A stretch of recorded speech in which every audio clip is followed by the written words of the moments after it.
Hello, நம்ம தேவி கிச்சனில் இன்றைக்கி ஒரு மீன் மசாலா எப்படி செய்யலான்றதை பார்ப்போம்.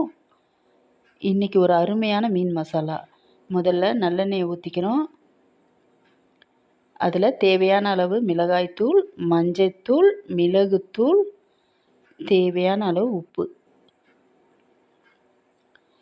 எல்லாம் போட்டு நல்லா மிக்ஸ் பண்ணி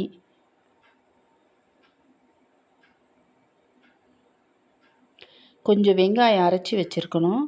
கொஞ்சம் தேவையான அளவு பூண்டும் கொஞ்சம் நல்லா அரைச்சி வச்சுருக்கணும்.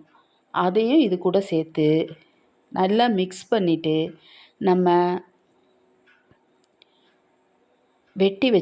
கழுவி வெட்டி வச்சுருக்கிற மீனை துண்டுகளை இதில் போட்டு கொஞ்சமாக புளித்தண்ணி விட்டு எடுத்தால் நம்ம சுவையான மீன் மசாலா ரெடி ஆயிரும்.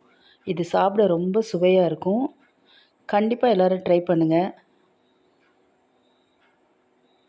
என் சமையல் பிடிச்சிருந்ததுன்னா தேவி கிச்சனுக்கு சப்ஸ்கிரைப் பண்ணுங்கள்.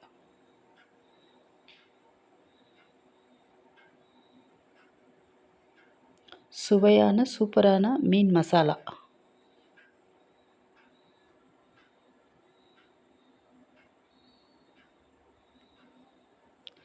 தீயை கொஞ்சம் சிம்மில் வச்சு செஞ்சிங்கன்னா நல்லாயிருக்கும்,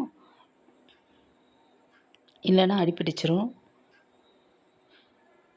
ஒரு 10 நிமிஷம் எல்லாம் ஊற்றிட்டு கொஞ்சம் புளி தண்ணியும் ஊற்றிட்டு நம்ம மூடி வச்சு வேக வச்சு எடுத்தோன்னா சூப்பரான மீன் மசாலா. இது சாதத்தோடு வச்சு சாப்பிட்டா அவ்வளோ டேஸ்ட்டாக இருக்கும். எல்லோரும் கண்டிப்பாக ட்ரை பண்ணுங்கள்.